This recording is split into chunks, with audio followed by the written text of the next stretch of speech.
इथे आपण कापून घेतलेला एक टोमॅटो आणि 2 चमचे भाजकी डाळ मिक्सरला बारीक करून घेऊ. आपण कढईत 1 चमचा तेल घेतले, त्यामध्ये अर्धा चमचा मोहरी आणि अर्धा चमचा जिरा.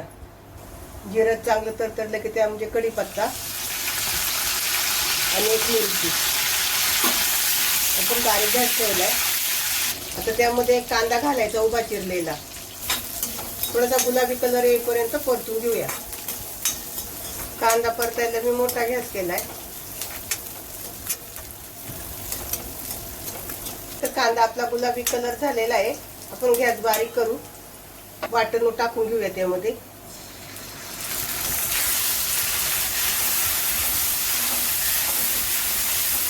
त्यामध्ये थोडंसं भांड्यात पाणी घेऊन ओतलंय आपण अर्धा कप. आणि आता हे आपण चांगलं परतून घेऊया. टोमॅटोचं कच्चपणा जाईपर्यंत आपण परतून घेऊ. आपला टोमॅटो परतून झालाय. त्यामध्ये 1 मोठा चमचा कांदा लसूण मसाला घेतलाय, काश्मीरी लाल मिरची घेतली अर्धा चमचा आणि थोडीशी हळद घेतली. आता मिक्स करूया. थोडंसं गरम पाणी ओतूया, अगदी थोडंसं. डाळ असल्यामुळे आपलं मिश्रण खाली लागतं ना, म्हणून थोडंसं गरम पाणी ओतायचं आणि मसाले चांगले परतून घ्यायचे.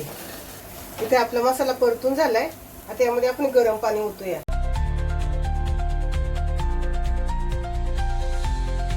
आपण याच्यात भाजलेली डाळ घातल्यामुळे ना थोडा घट्टपणा येईल. ते थंड झाल्यावर थोडीशी पातळ ठेवायची. उकळी आल्यावर आपल्याला 5 ते 7 मिनिटं शिजवून घ्यायचंय. उकळी आली आहे, त्यामध्ये आपण गूळ टाकूया. आंबट, गोड आणि तिखट अशी चव होणार. गॅस बंद करूया.